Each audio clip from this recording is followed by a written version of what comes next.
Welcome to Conversations with Crystal. My name is Crystal and I'm your hostess. Thank you for joining me again this evening. I hope you're enjoying the artists that I'm bringing you as much as I'm enjoying chatting with them.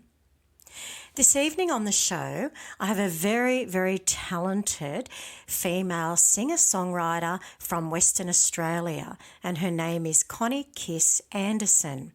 Now, I've listened to Connie's music and I think she's just absolutely fabulous. She's a really, really hard worker, and the music that she writes kind of really gets to your soul. Now, she's also won a lot of awards. So some of those include Best Independent Female Country Artist for Western Australia. She's won that 3 times. Best Independent Country Music Album for Western Australia twice. A National TIARA Award for Female Vocalist, and 4 Gold Medallion Media Awards for the South Central West regions of Australia.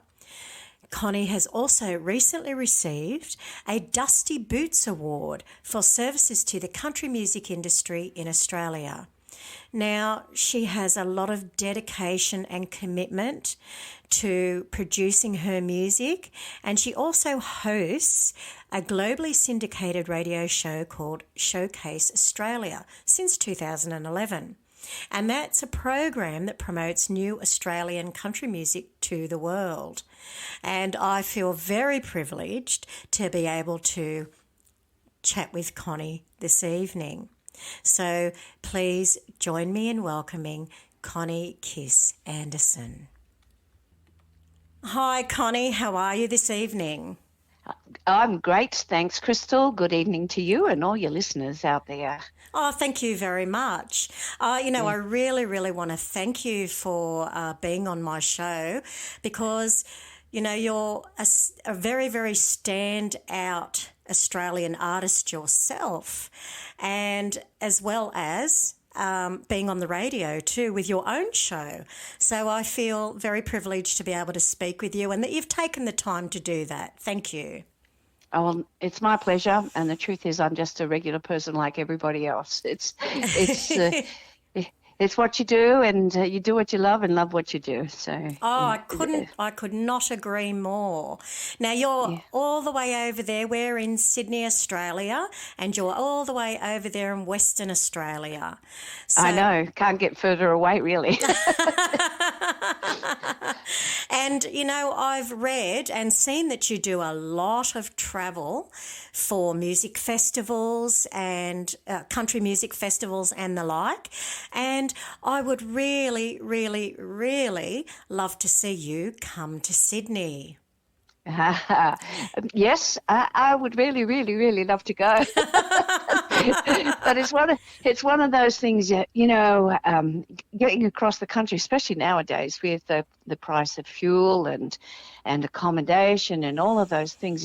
It's really about being able to afford to get there and making it an economical venture, if you wish to, use that word. So my recent trip to Mildura, I picked up quite a few shows across, and that made it worth it.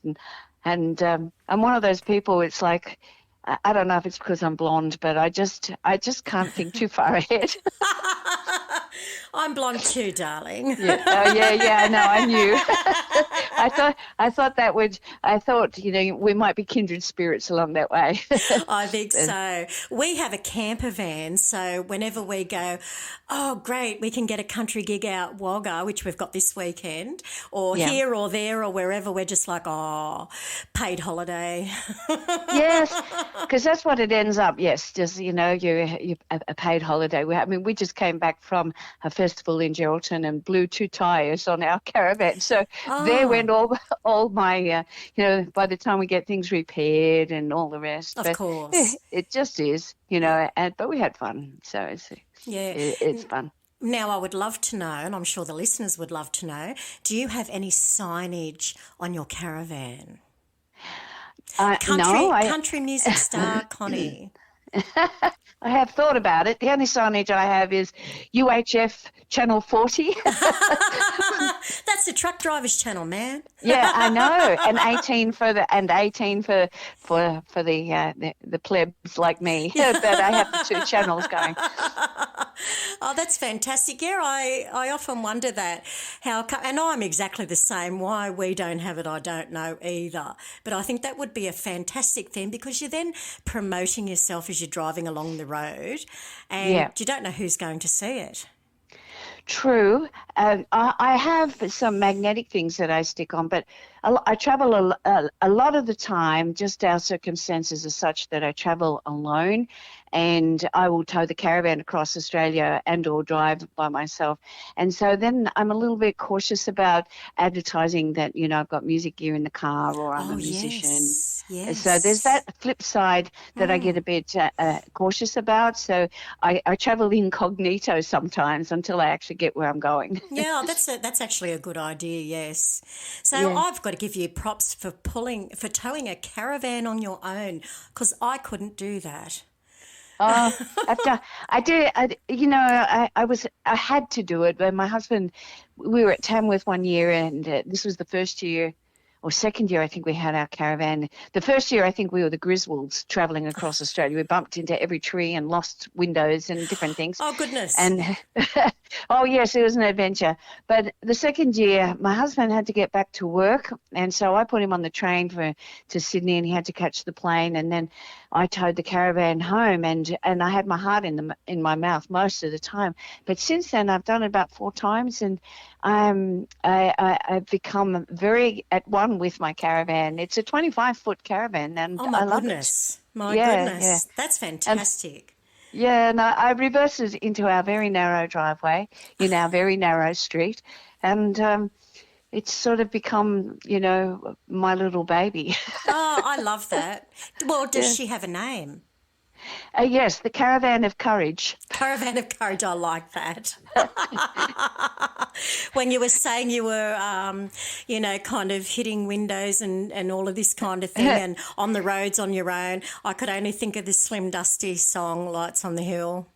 Yes, well, real thing, so it's yes. I have a motto. My motto is always arrive alive, and yes. and I'm always I always am cautious, or aware, put it that way. I don't lose my concentration because driving across the Nullarbor is a hike, and you can easily get it's, what do you call it? White line fever or something? Yes. Yeah.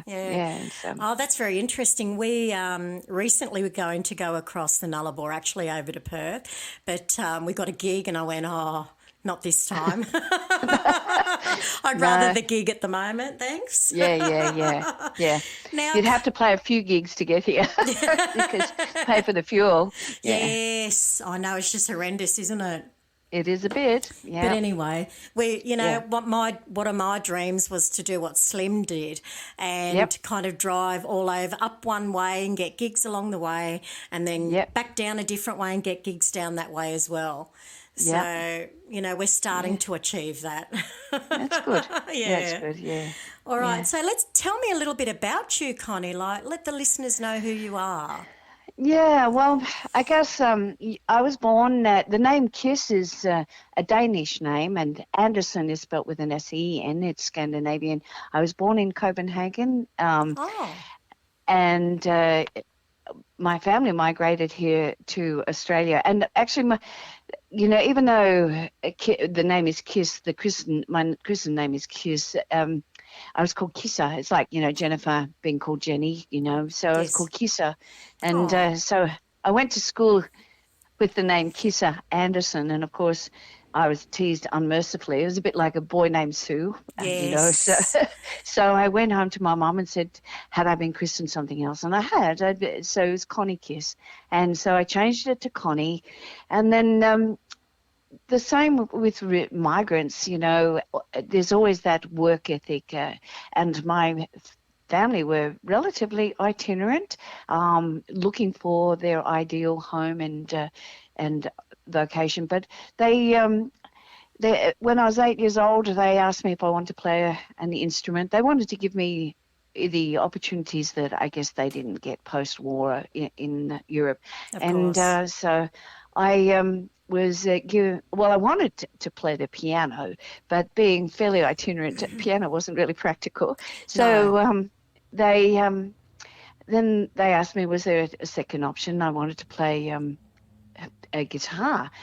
And my mum came home with a banjo mandolin. I don't know where the connection was.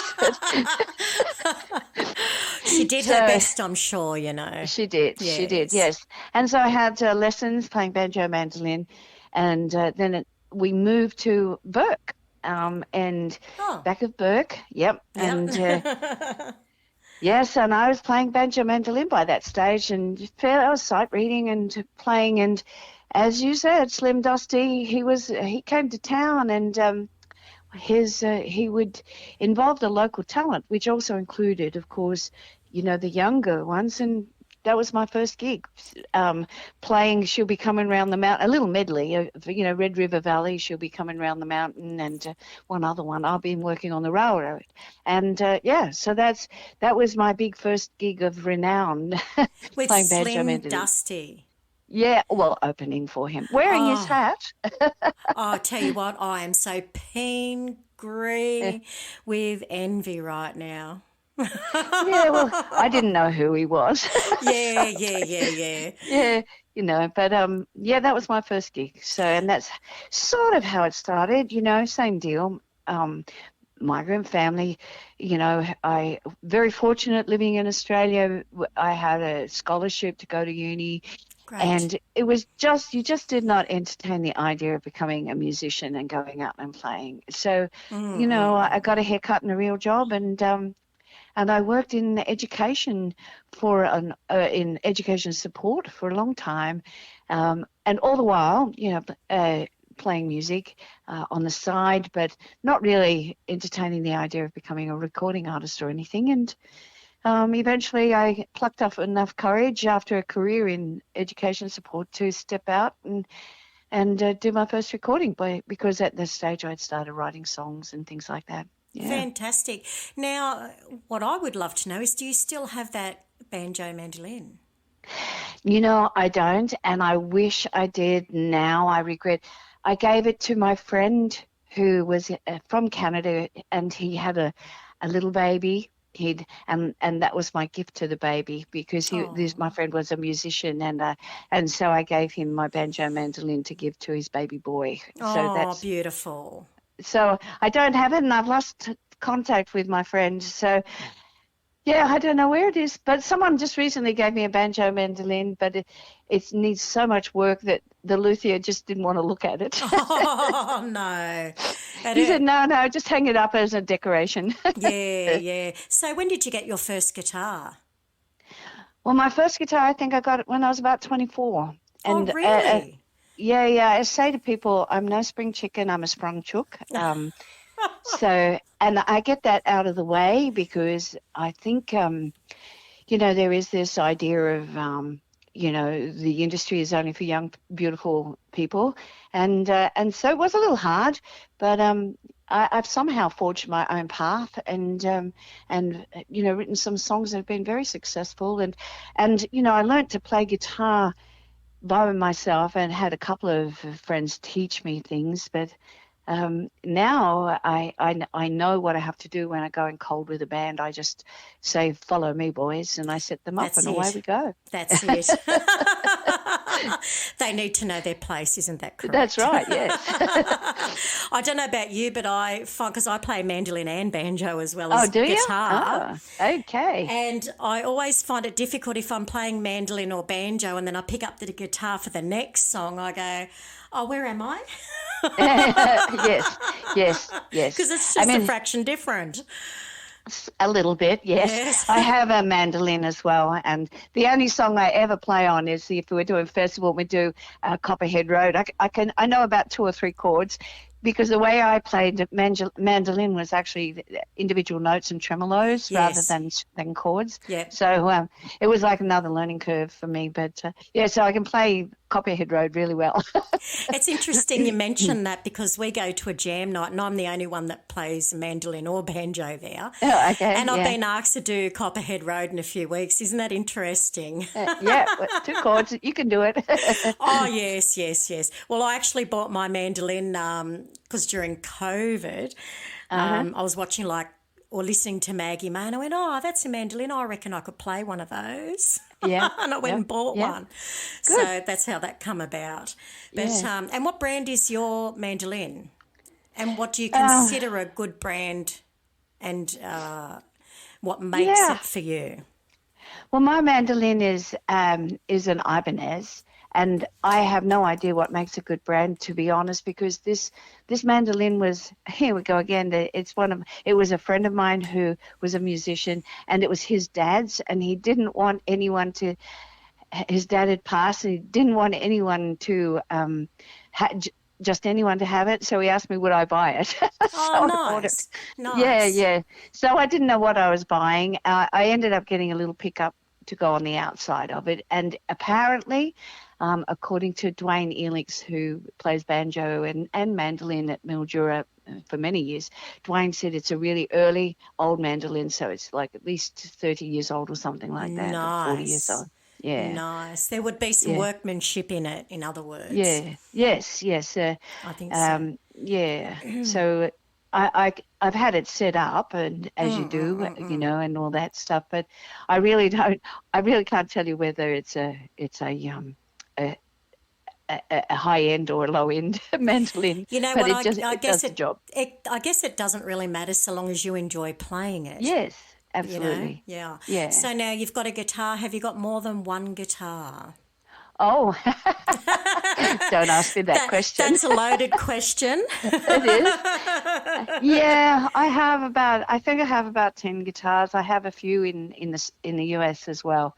I would travel regularly to the US before the pandemic, and it was easier than to leave my guitars there. It sounds sad, but with a trusted friend than to risk getting them, beat up. And also at one stage, Cole Clark. Well, I'm a Cole Clark endorsed artist, so Cole Clark, when they had when they were really trying to break into the US market, would just give me a guitar when I got over there to use. Oh, fantastic. Yeah, I'd give it back though. I didn't want to. No, they're like butter to play, aren't they? Just like they're butter. lovely. Yeah, gorgeous sound out of them. I actually have a Maton, so that's... Oh, yes, I have a Maton too, 12-string. Oh, 12-string, lovely. Yeah. Well, you see, you'd be used to that with the mandolin, wouldn't you? So yeah a little all bit. those extra strings. Yes, indeed. Yeah. So your family, was your mother or father or other family members musical as well? Not really. Yeah, not really.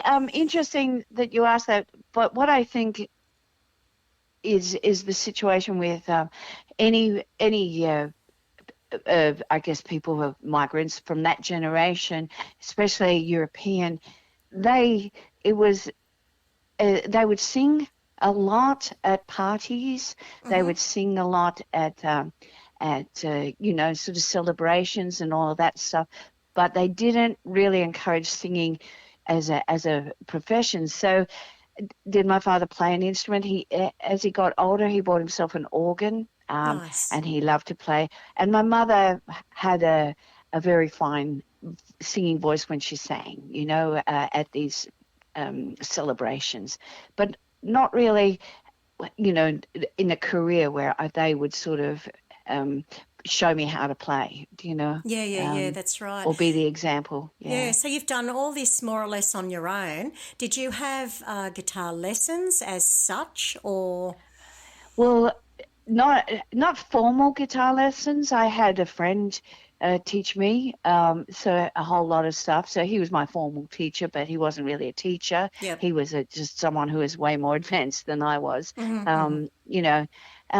So I didn't do formal lessons or formal things within the, education system or any of that sort of stuff. Yeah. I just learned, in a sense, ad hoc. And then I sort of, just in the last several years, I've developed a style, and I cannot even tell you what I do, but it's very percussive, and it's a flat picking but percussive style. So, yeah, I guess once it becomes like a second nature, you end up putting your own little touch to how you play, Oh, of course, and that's how you know players from a distance, where they might be playing in a venue and you're outside and you go, oh, I know who that is. Yes. It's because we develop our own style, and so we should. Nobody wants to sound like anybody else. No, exactly. There's no room. I love, be yourself, everyone else is taken. That's Oscar Wilde's, saying. And I use that a lot, be yourself, everyone else is taken. At first, I used to be very self-conscious that I was a little bit different, but now I don't care. Yeah. It's very interesting, isn't it? Because you'll have the die-hard guitarists. Yeah. And not everyone's like this, but they'll go, oh, no, you're strumming incorrectly, or blah, blah, blah, or you're holding this incorrectly, or you're doing the chord incorrectly. And it's just like, but I'm watching you going, that looks awkward to me. So everybody has their own style, and you shouldn't need to be like anybody else, as you said. Yeah. And having your own style is what makes you unique. Correct. And yeah. So we're jumping in there. Sorry, darling. Yeah, and it makes people's ears prick up and go, oh, gee, here's somebody different. I really want to listen to what they've got to offer. Yeah. Mm-hmm. So when do you think you wrote your first song? Wow, that's very interesting, because how I even entered into this with any confidence at all is my husband. He truly was the man behind, The Wind Beneath My Wings. Gorgeous. His nickname is the Horizontal Cowboy, and he, for various reasons. Oh dear. Yeah, he's from the US, and so, but he. Without him, I would never have developed the confidence to do any of the things that I can do and have done. And, he's always been my rock when I needed, grounding, and the wind beneath my wings when I needed to fly. And so I think really early in the 80s, I guess I started writing, but even then it was like he had... Yes, that's right. We recorded in Jakarta.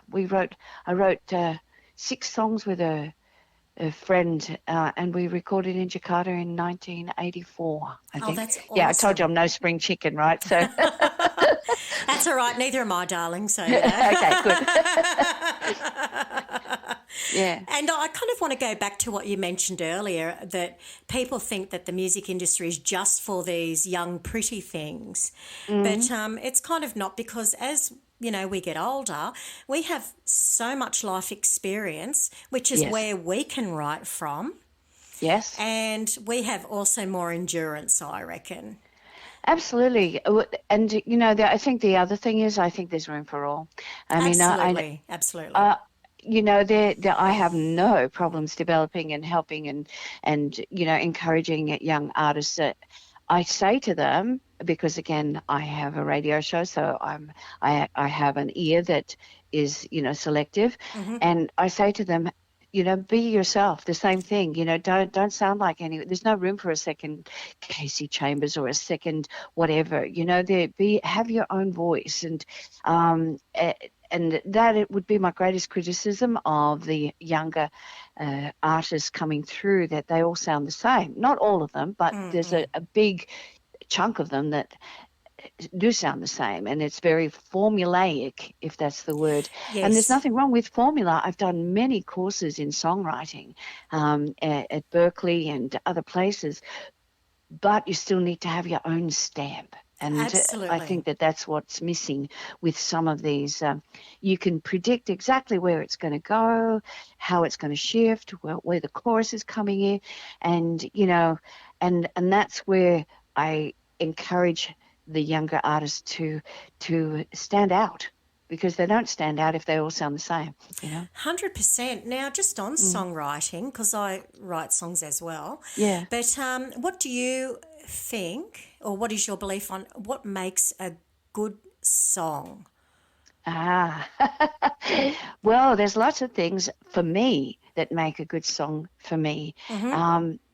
So I always, I learnt this over in Nashville when I did a Song Camp 101 or whatever, and I had 3 wonderful teachers, but I never thought of it this way. But one of the teachers had said, feel trumps melody, trumps lyrics. So what catches my ear first up is the feel of the song. If it has a really good feel, and then that gets my attention. Then my listening ears go in, and the melody has to, in a sense, sort of draw me in, and then the lyrics. And the lyrics, so this predictability is the first thing that your brain tunes out on. So the lyrics have to certainly connect with the listener, but not be so predictable that you tune out. And of course, there's a story.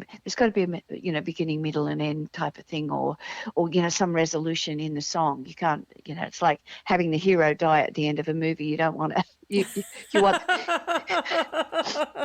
Yes, I think that's very, very good advice, and very true as well. Very, very true. Now, you've mentioned that you've gone overseas to do music. So where are some of the places, and what was the first place that you've travelled to?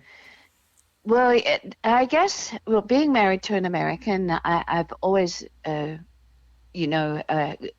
travelled to the US to visit family. But my first solo trip was to Denmark, back to my roots, and my first solo trip as a musician, as a recording artist, was to Denmark. I did a recording, a radio tour, and I had at that stage I just released one song or an EP, and I was the 16th most played country music artist in Denmark, which is probably not that great, but I think it's to be playable. It is fantastic. It really is. Congratulations on that. That's fantastic. Thank you. So that was my first trip, and then the rest have all been to Nashville to learn my craft.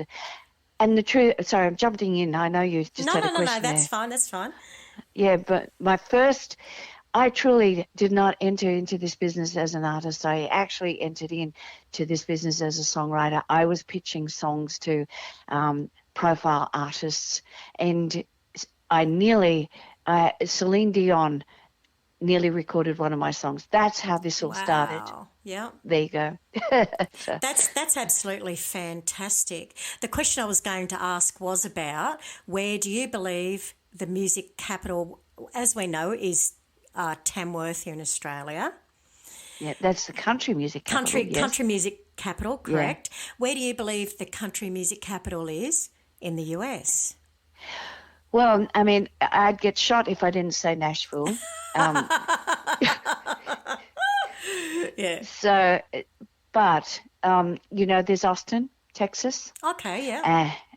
There's also LA, which is not really country. It's on par with Nashville in terms of popular music. So, and then there's New York. So there's the 3 major ones, and Austin, Texas, which is more about alternative country, I guess, alt country, roots country, that sort of thing, Americana. Yeah. I wouldn't have picked New York at all. No, there's a whole pile of people there, a whole pile of record labels there. But maybe that's where the admin is, not necessarily the recording. Of course. Yeah. Have you been to Sun Studios in Yes, I Tennessee? have. Yeah. How did you find it? Pretty cool? Yeah, it was one of those things. It's just a little room, and there's a little museum upstairs, but I've also been in the RCA recording. My first producer recorded Elvis, and Oh, and I got to play with Elvis's backing, the Jordanaires. I got to record with them years ago. It was like, so I was a bit spoiled, you know. It was oh. like, yeah, this is like, oh yeah, well, sure. I mean, this is, Just a little bit spoiled. Just a yeah, it was little. like, yeah, it was one of those experiences where, I'd walk where I first recorded in Nashville.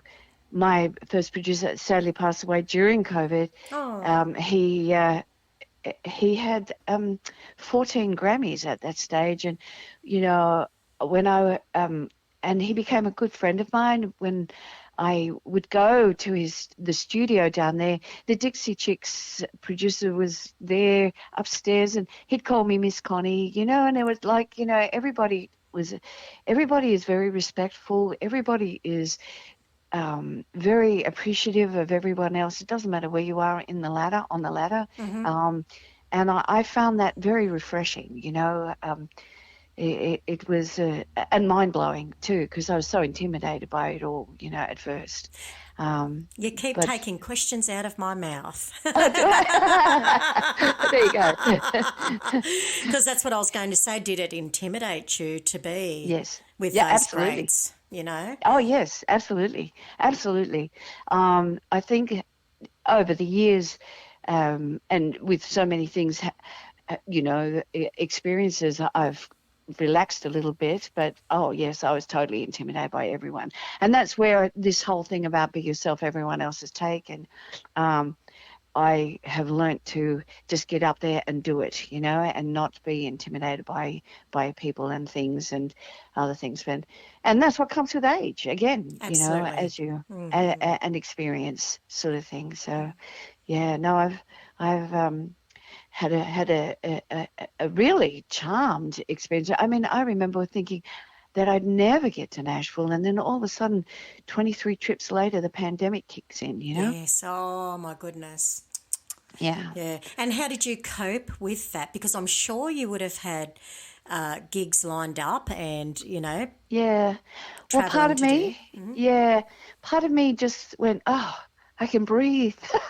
Yes. Yes, I'd right. had such a frantic,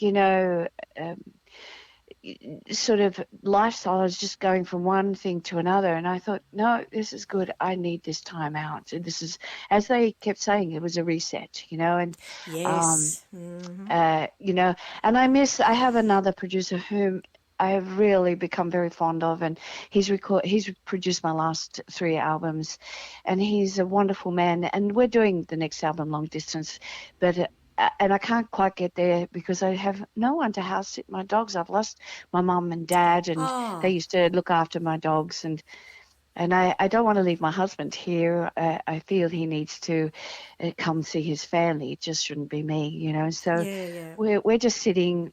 I'm just biding my time at the moment, and just doing what I need to do and see what happens.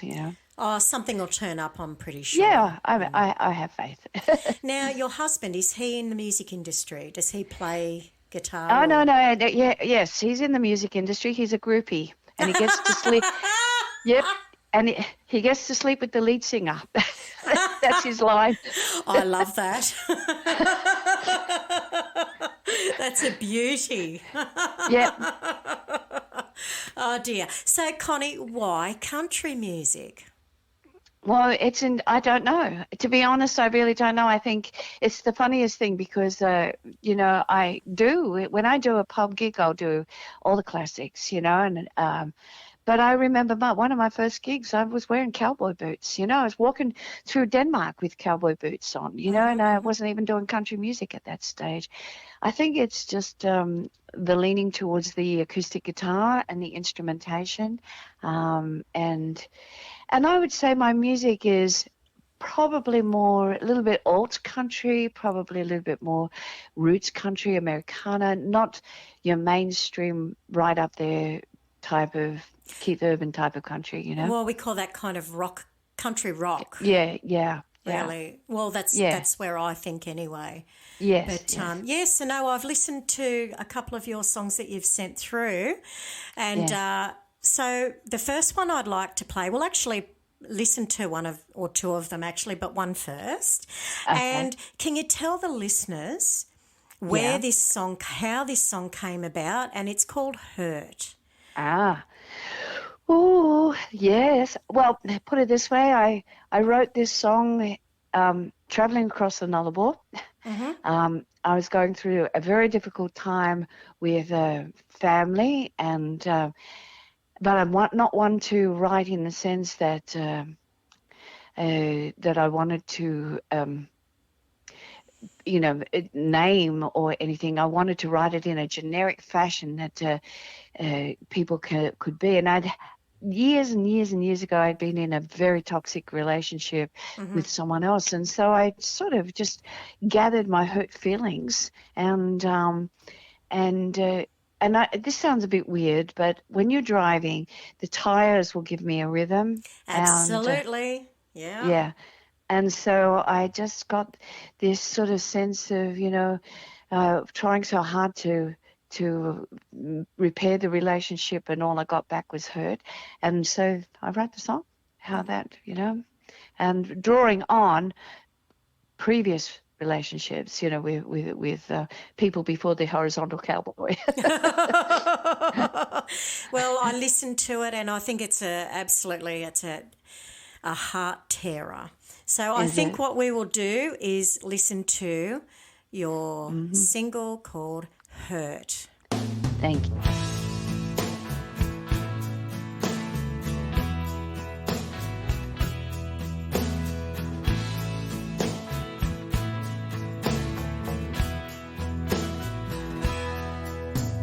I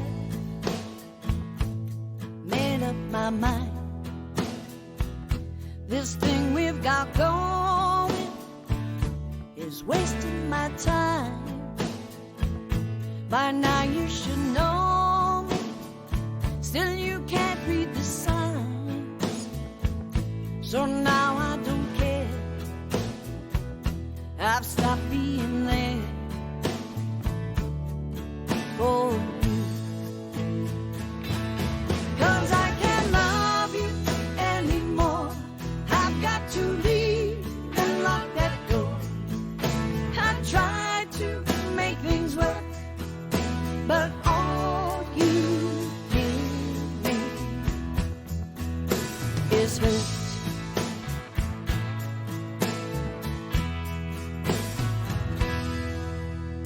You,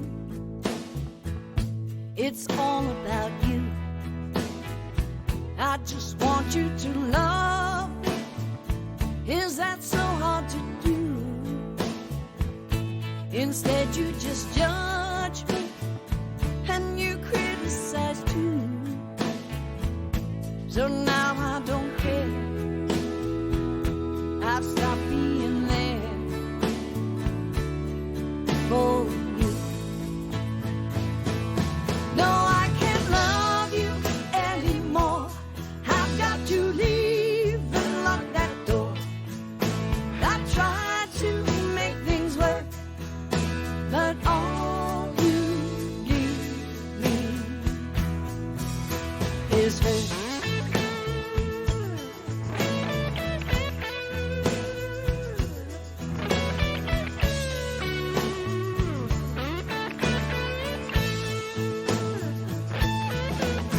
Our bridges have been burnt, home I can't return to heal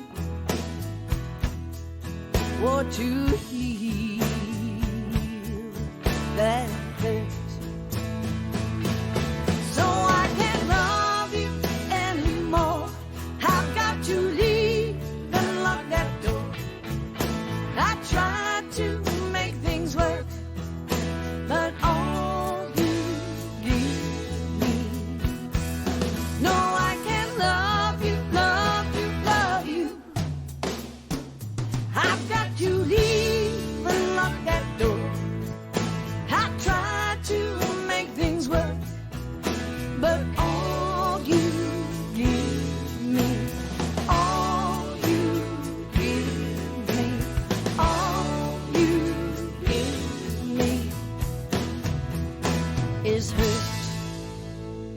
Well, Connie, as I said, I really, really love your style of writing. I love your voice as well. It's Thank very you. beautiful. And what I would like to know is, that's you playing the instruments there? Not on that recording. But when I set up, I have a great influence on my producer. So I had the rhythm of the guitar on the what you call a scratch track on the demo, and it was like very, very strict about. So when I play that song acoustically, you know straight away it's the same song. Yeah. So I set up. Here's that word. I set up the feel. Very important. Yes, yeah. It is, because nobody else but you can make that feel, you know? Yep. And that's what makes you, as I said, people stand out from the pack. And I really love that. Thank you. Yes, So, it's doing well for me at the moment. So I'm very pleased about how it's going. So again, very grateful to people who are playing it and airing it on their shows.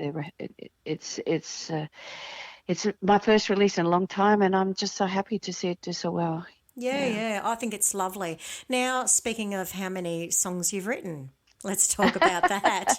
How many songs, how many albums? Yeah, that's very interesting, yeah. Yeah, well, I guess I've released 6 albums, 4 of which are original, and I have about, if you go to APRA, I guess I've got about 100 songs registered, and I've got a pile that I've not registered.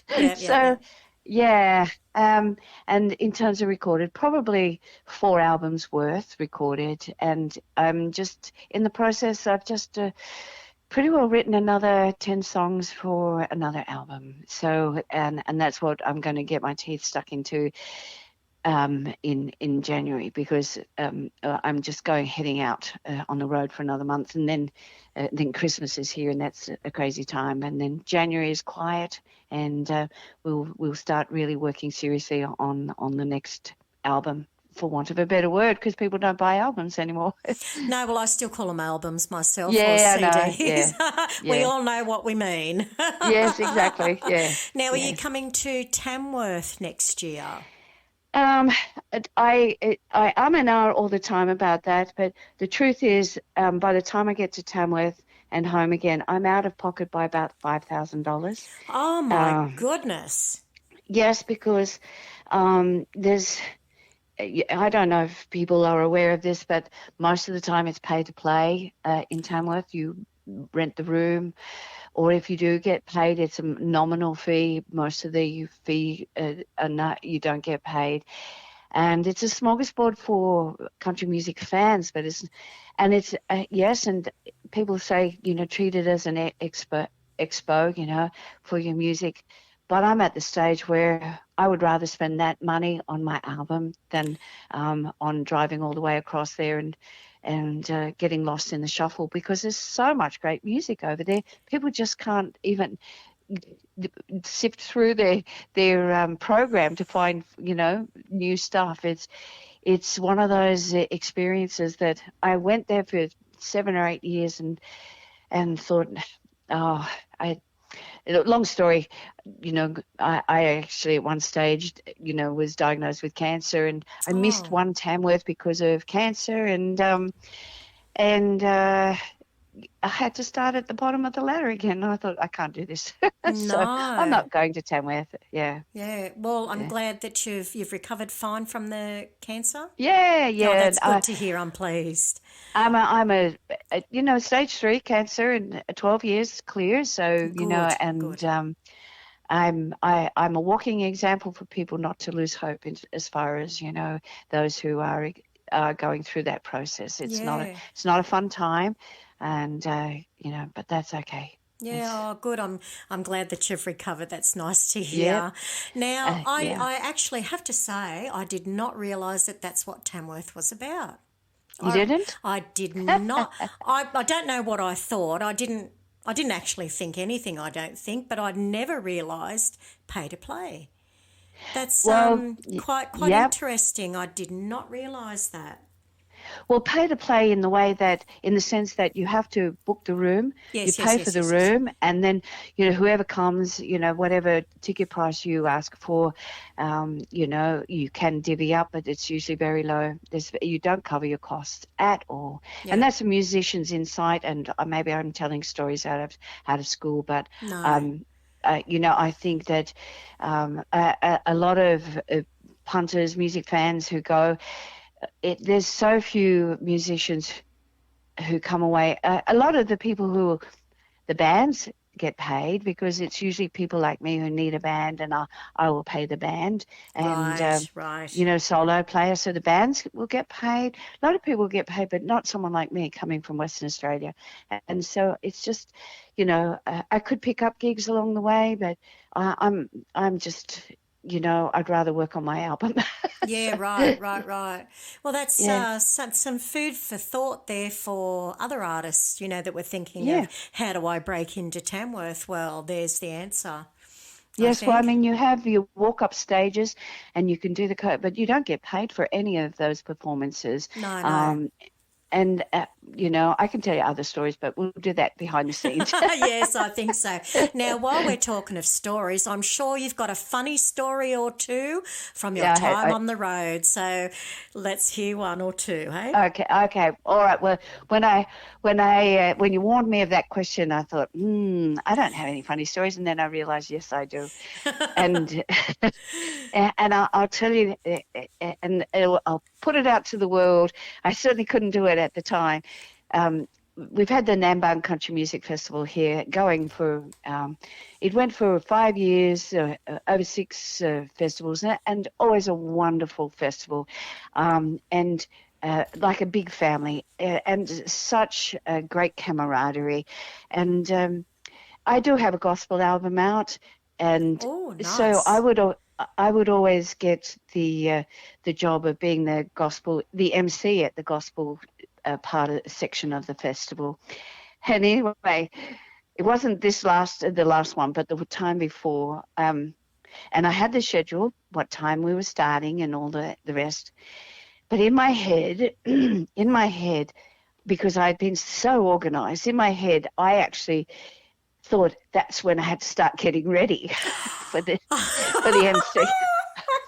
And so I laid out my clothes, and I'm just sort of brushing my hair, and I hear the music start, and I go, oh my gosh. And I literally threw on all my clothes. I could not find my underwear, and I did not put on any makeup. I just put a hat on, put sunglasses on, and threw my jeans and a top on with no underwear underneath, and rushed up and emceed the whole event without any. She's wearing no knickers.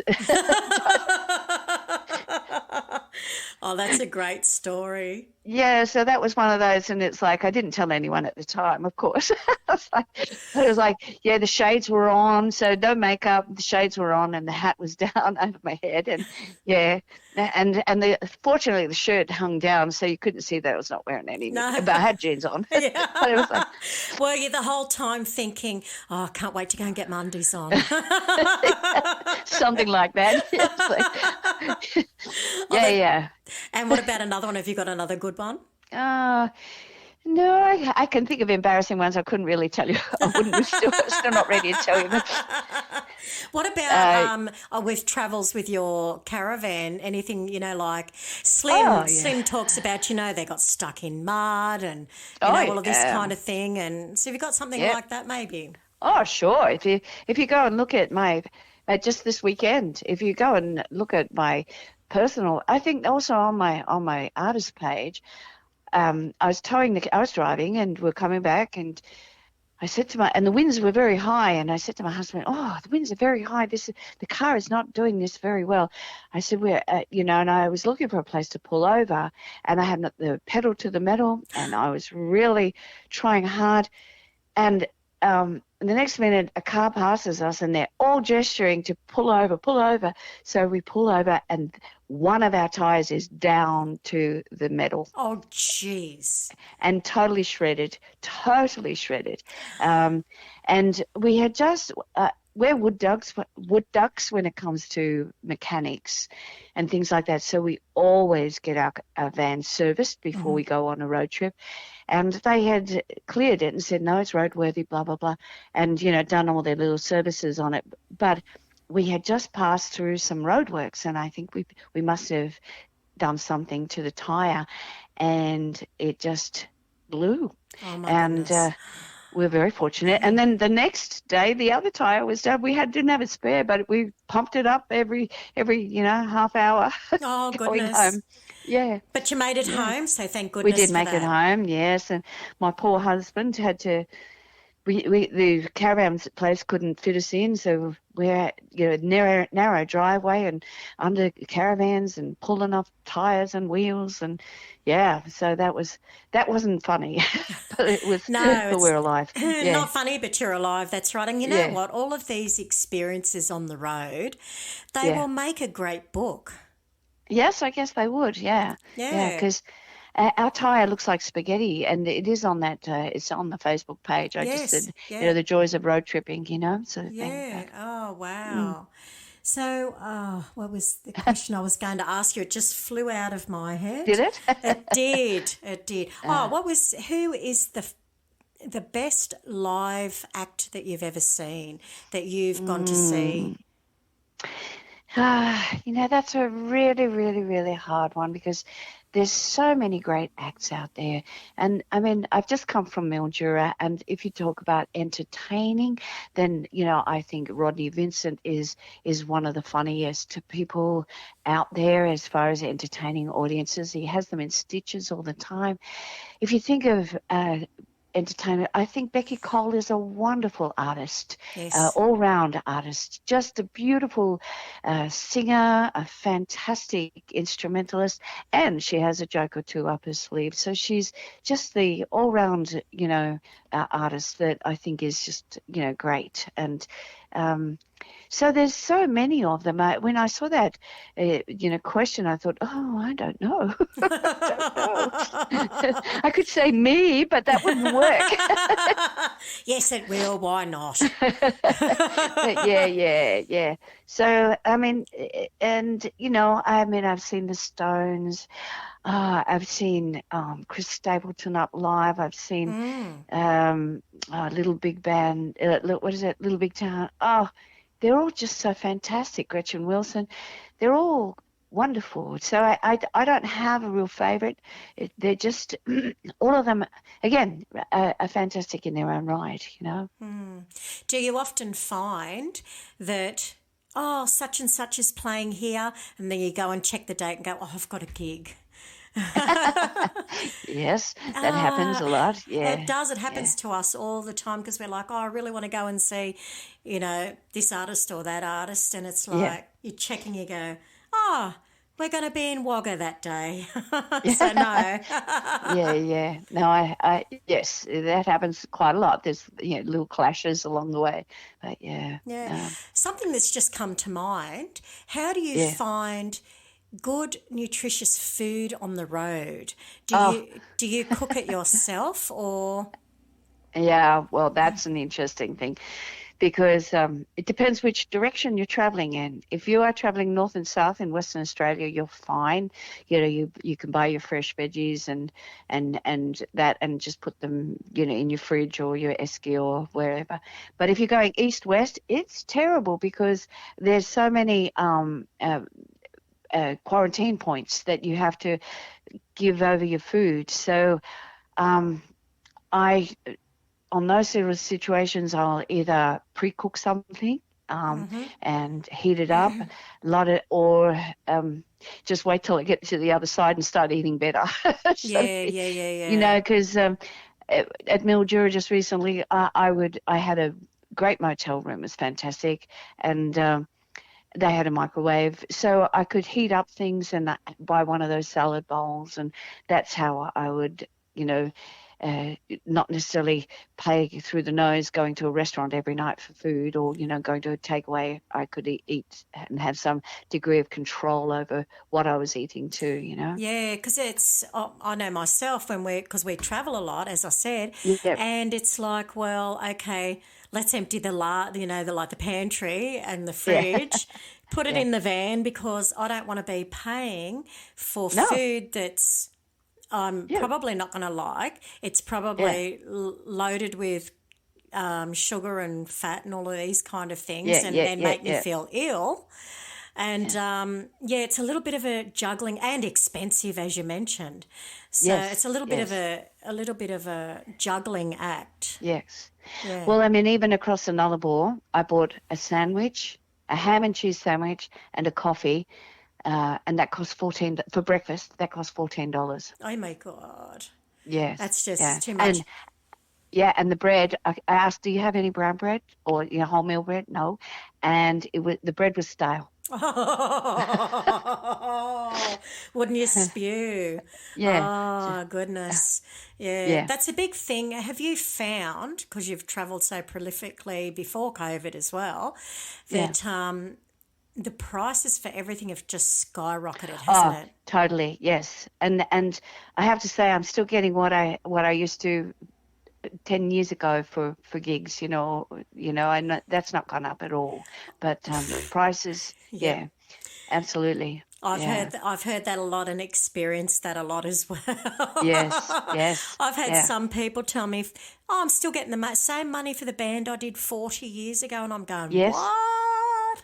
True. No, yes, yes, absolutely, yeah. So, Connie, being an independent artist, have you ever had your own backing band? Oh, once or twice. Obviously, I travel and do festivals, and so I will use the house band, and that's always a bit funny because you have to go straight in there cold. Sometimes you don't get a rehearsal. That's right. But I've sent through charts and different things, and then I have had backing bands here. But what I've found was two things. You really have to have. It's not that a band stays together. It's not that a band does well. They've got to stay together and enjoy each other's company. And I found so many personalities way too hard to manage, you know, and I would lose sleep in the end over things. So, I mean, I've done duos and had a great little duo going for over 10 years called Kiss and Tell. And, you know, that worked nicely because I really got on well, you know. But bands, my gosh, the personalities that clash, and not necessarily with me, but, you know, amongst themselves, it was just so hard to manage that I now go, thank you. I'll just, you know, have the backing band that's at the festival, or I'll put together a guest band, but they're not my band, you know, sort of thing. Yeah. I can totally and 100% understand where you're coming from. Yeah, and you know, if I do a pub gig, I will do the first set acoustic while people are eating, and then I bring a band in, a box out, and they don't argue with me, and they're not drunk, and they turn up on time, and everything's good, you know. Yes, and they don't give you funny looks on stage. That's no. But you do have to actually know the song. Yes, that's it. Yeah. So 100%. Yeah. There's no room for error. No, not at all. With a backing, you know, that's not human. No, that's right. Yeah. All right, now we have another one of your tracks here called Steamy Dreams. Yes. So would you like to tell the listeners what that song is about and how it came about? Yeah, sure. That one, actually, it's around this time. It was written around Halloween, and actually, you know, in that period of time, October, November type of thing. Mm-hmm. And I was in the US, and people go really crazy around Halloween. I had never really seen it. And I was staying in a duplex or half a house type of thing. Mm-hmm. And the right next door were some college kids, and they were gearing up for a big party. And it was a hot and steamy day, and they were really getting organised for this, rip-roaring party. And I watched them getting organised and all the rest. And the funny thing is, I say this from the stage, I really wanted to join them, but I thought I'd cramp their style a little bit because I was probably old enough to be their mum, But so I stayed at home and wrote Steamy Dreams, about having a party, but just instead of having it, it's just a party between you and me type of thing. So, yeah. So I think, sorry. Yeah.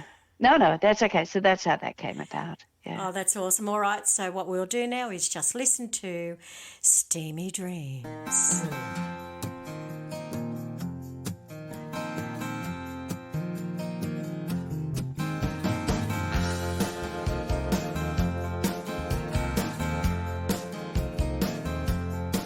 Well, it's a cool, clear night.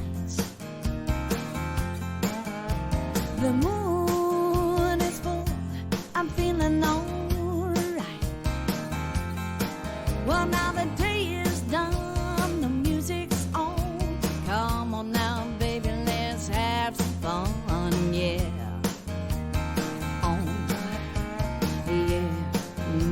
Come on. It's been a hot, heavy day. I've had a burning thirst, I could taste the haze. Well, now the sun is down and you've come around. Let's set this party off the ground, yeah. Oh, yeah. Come on. 'Cause the setting sun has left its sky on fire with red hot clouds reflecting my desire. I've been having steamy dreams of you, steamy dreams all day through. Yeah. Oh. Yeah. Come on. Give me smooth music and a little wine. No soft lights, we will be just fine. A party for two, just me and you. Let's make my steamy dreams come true, yeah. Oh, yeah. Come on. 'Cause the setting sun has left the sky on fire with red hot clouds reflecting my desire. I've been having steamy dreams of you, steamy dreams all day through. Yeah. Oh, yeah. Come on.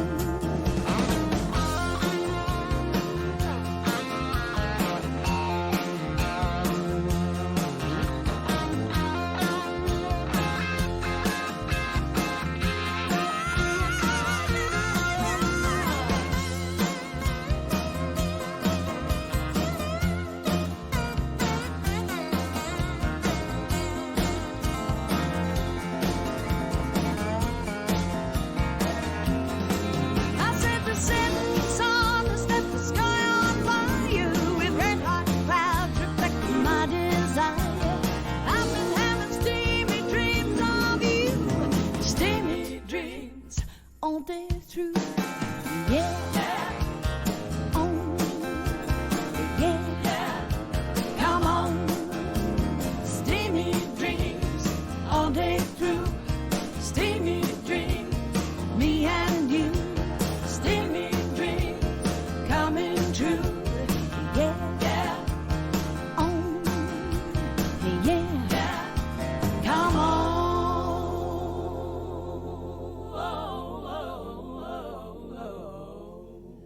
Well, Connie, like I said, I absolutely love your songs. And in that one especially, I can hear a little timbre of something in your voice. I'm not sure what it is, but I really, really like it. And I've listened to a few of like a lot of your songs, but yeah, I heard it in that one. I went, oh, that's something a little bit different and I really like it. I'm not sure what it is about it, but it could be emotion you're putting into it maybe.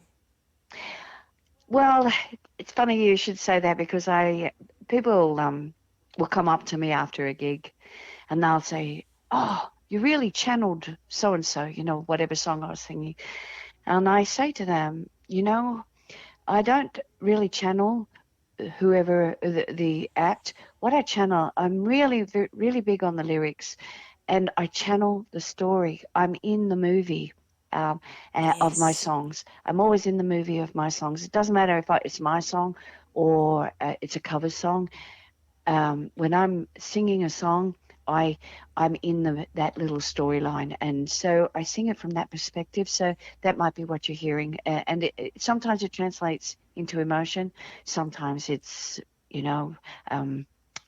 it's just me expressing it. Yeah. Well, I think to get lost in the story, as you say, that's a very, very not everybody can do it. So it's quite a gift to be able to do that. So yeah, I taught singing I developed a course for TAFE and taught singing, an 8-week course of singing for community college for 7 years. And I used to say to the students, don't worry about the lyrics, worry about the story. So it doesn't matter if you make a mistake about the lyrics. So you've got 3.5 minutes to convince your listener about that story, tell the story.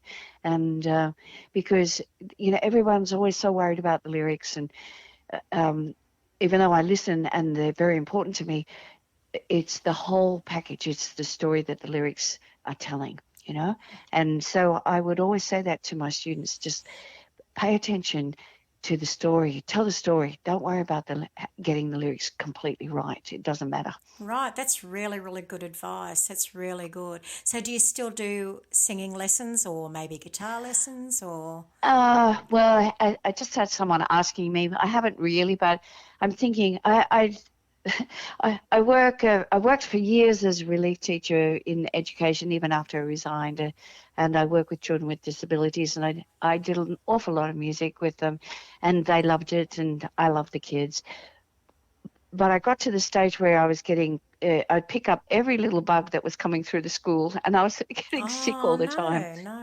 Yeah. So I actually resigned, if you wish, from teaching in an educational setting just this year, just a couple of months back, so I could go on the road. But so someone just recently asked me, did I teach?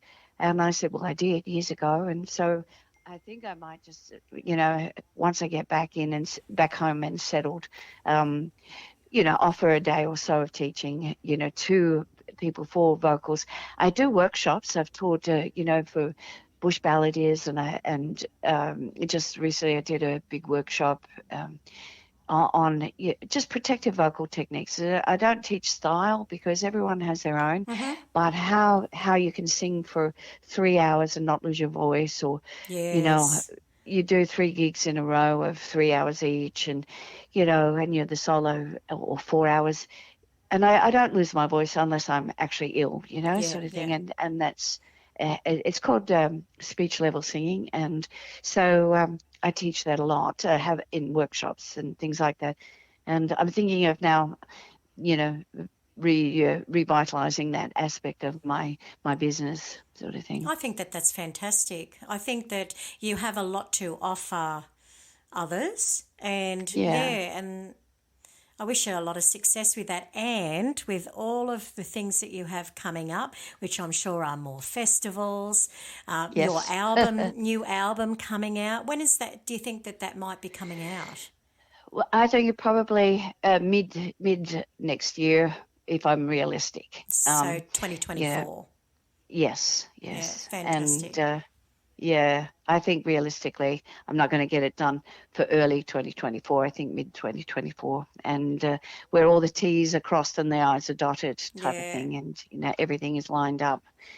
Yeah. Are you a lady that, or a person, however you like to say? Well, I don't know who you ask.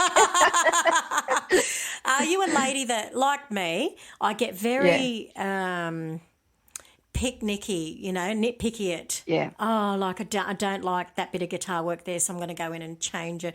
Or I don't like how I sung that vocal line there, I'm going to go in and change it. Do you do that kind of thing, or do you go, no, first take is the one that matters? Yeah. No, what I really do, we do it 3, you comp your vocals, you do 3 takes. And then my producer will pick the eye teeth out of them. And then I'll have 1 say, maybe 2 says if there's something I don't like. For example, in Hurt, I said, I can't hear the T on the end of Hurt. Right. Yeah. However, I don't, we're both on the same page a lot of times. And it's like, especially because it's like a full stop. All you give me is Hurt. Yeah. So there had to be, the T had to actually sort of close it as far as the enunciation of that word. But most of the time I trust my producer, and it's only if something is really, really irky will I say something. Yeah, right. Because he has a beautiful ear. So, and he's far more experienced than I am. So I always trust him. Oh, that's fantastic. I like that. So just in closing, do you have any advice for people coming through in the industry? It doesn't matter what genre, but what is your best advice for people coming through, either songwriting, singing, or playing? Yeah. Well, someone asked me that a long time ago, and I actually wrote the answer down. I don't have it just on hand, but the thing is, be yourself, everyone else is taken. That's the first most important thing. Be true to yourself too.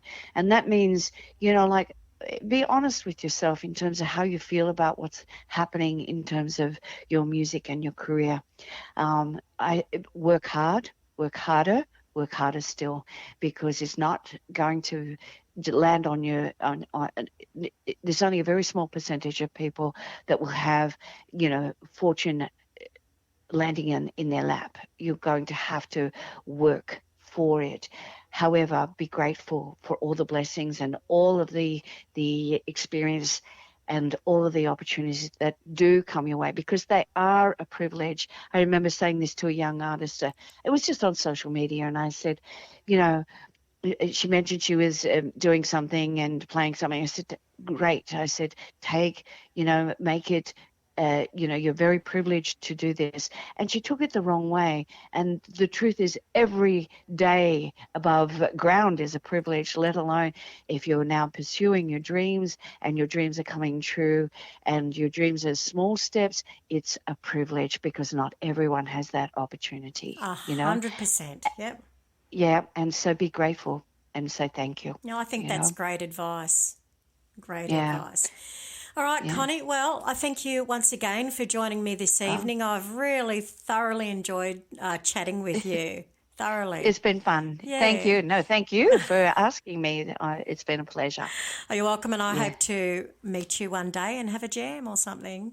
Sounds like a plan. It does. Sounds like a plan. Thank you very much, Connie. I will catch you later. Take care. Good night. Nighty-night. Night. I was joined this evening by the glorious Connie Kis Andersen. What a very, very talented lady she is.